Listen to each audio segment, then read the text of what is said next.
दी banking गुरु channel में आपका स्वागत है।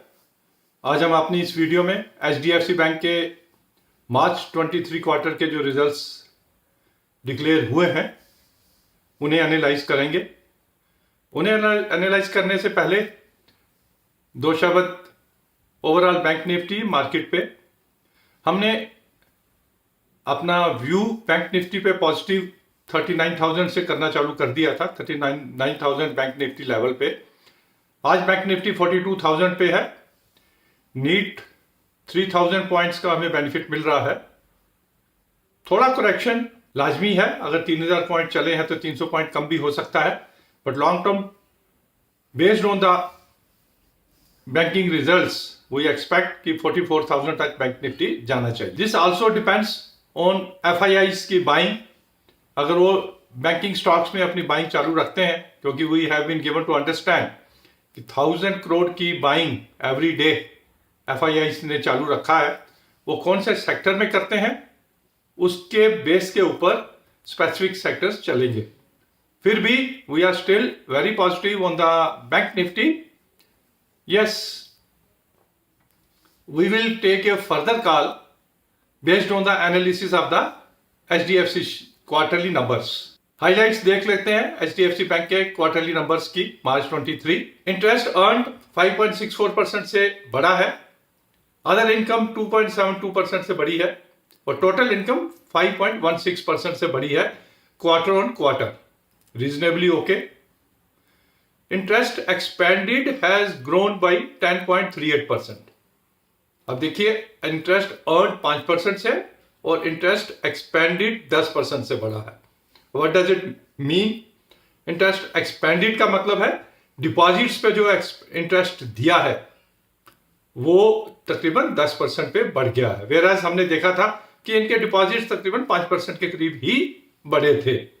दैट इंडिकेट्स कि they have to get the deposits at the higher rate and this is going to happen not only with HDFC bank, most of the big banks में हमें ये देखने को मिल सकता है। तो हमें तैयार रहना चाहिए कि जो इंटरेस्ट एक्सपेंडेड है बैंकों का वो थोड़ा बढ़ के आएगा। उसकी वजह से उनके ऑपरेटिंग प्रॉफिट और नेट प्रॉफिट पे फर्क पड़ सकता है। This is the one area which is not specific to HDFC bank. It will get percolated down the line with the most of the banks, बड़े बैंकों में खास करके।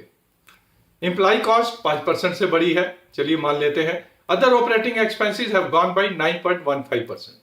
अब यहां भी थोड़ा हमें देखना है कि जनरली इतना नहीं बढ़ते हैं, 3-4-5% ही अदर ऑपरेटिंग एक्सपेंसेस बढ़ते हैं। अब ये दो जो फिगर्स हैं, interest expanded and other operating expenses, अब ये दोनों मिला के एचडीएफसी बैंक के प्रॉफिट को, ऑपरेटिंग प्रॉफिट को थोड़ा नीचे कर रहे हैं। लास्ट क्वार्टर में था 19,000 करोड़, अभी है 18,600 करोड़, तकरीबन 2% का माइनस इसमें दिख रहा है। अब इन दो फिगर्स में से जो इंटरेस्ट एक्सपेंडेड है वो सभी बैंकों में होगा, यानी कि बढ़ा हुआ आएगा, और other operating expenses it may be specific to the HDFC bank. Provision इन्होंने 4% से कम की है, 2,600 से कम करके 2,685 करोड़। टैक्स प्रोविजन 1.76% से इन्होंने कम किया है। दोनों को मिला के इनका जो नेट प्रॉफिट है 12,260 करोड़ से कम होके 12,047 करोड़, तकरीबन 250 करोड़ का इनका नेट प्रॉफिट कम हुआ है। परसेंटेज वाइज 1.73% कम हुआ। तो वी आर वेरी क्लियर कि एडवांसेस पोर्टफोलियो में इंटरेस्ट अर्न ठीक ठाक आया है, डिपॉजिट्स में इनको देना पड़ा है और एक्सपेंसेस इनके बढ़ गए हैं। इसकी वजह से ये थोड़े से सबड्यूड फिगर्स हमें दिख रहे हैं। एसेट क्वालिटी पे इनका कोई दिक्कत नहीं है, बढ़िया एसेट क्वालिटी है। 18,000 करोड़ के करीब इनके ग्रॉस एनपीए हैं और 4,300 करोड़ के नेट एनपीए हैं। Figures are excellent. HDFC bank की तरफ से एसेट क्वालिटी में हमें कोई दिक्कत नहीं है। अगर प्रॉफिट को फर्दर एनालाइज करने की कोशिश करें तो हमें दिखता है कि इनका ट्रेजरी प्रॉफिट जो है 775 करोड़ से बढ़ के 1,043 crore. That means the impact of increase और changes in the rate of interest, repo rate, bond yields का इनके प्रॉफिट में पॉजिटिव फर्क पड़ा है एंड जो नेगेटिव फर्क पड़ा है वो रिटेल पोर्शन में है। 4,400 करोड़ से कम होकर 3,900 करोड़ आया है रिटेल पोर्शन। अब इन फिगर्स को अगर हम शेयर की बात करें तो शेयर क्योंकि एक्सपेक्टेशन पे ऑलरेडी 1500 से बढ़ के 1700 हो गया और ये तो थोड़े से सबड्यूड हमें रिजल्ट्स एचडीएफसी के दिख रहे हैं, इसकी वजह से थोड़े से आज रेट भी टूटा हुआ है, 25-30 रुपए कम हुआ है। May be if market doesn't support ये 50-100 रुपए और भी टूट सकता है, 1700 से 1600 तक आ सकता है। But a long term bet HDFC, कोई दिक्कत नहीं है, we can remain invested. But definitely HDFC bank के ऊपर एक कॉल जो है वो डिपेंड करती है कि इनका मर्जर के बाद क्या सिनारियो रहेगा। There was a news item कि मर्जर के बाद अगर 15% से ज्यादा एफआईआई इसमें कंटिन्यू कर सकते हैं इन्वेस्ट करने के लिए तो 25,000 करोड़ एफआईआई इसमें मर्ज्ड एंटिटी में और डाल सकते हैं। एमएससीआई इंडेक्स में अगर ये इतना हेडविंड नहीं मिलता है, यानी कि 15% से ऊपर का एफआईआई को इन्वेस्टमेंट किसी शेयर में नहीं मिलता है, तो एमएससीआई इंडेक्स में इनकी जो वेटेज है 0.5% रह जाएगी, वो इनके लिए नेगेटिव होगा। और अगर 15% से ऊपर मिलता है तो वो इनके लिए पॉजिटिव होगा। 25,000 करोड़ के करीब इनके पास आ सकता है, तकरीबन 3 बिलियन के करीब पैसे जो है इसमें फर्दर आ सकते हैं। ये अगर होता है तो मर्जर के बाद ये शेयर री रेट होगा और 1700 का इजीली क्रॉस कर जाएगा।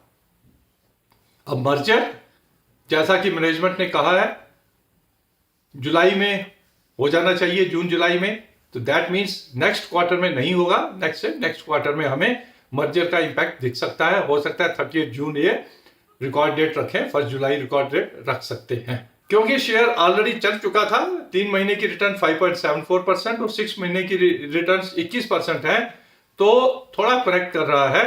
But definitely there is nothing to panic about. 1700 से ऊपर जाए बेच दीजिए, 1600 से नीचे आए ले लीजिए।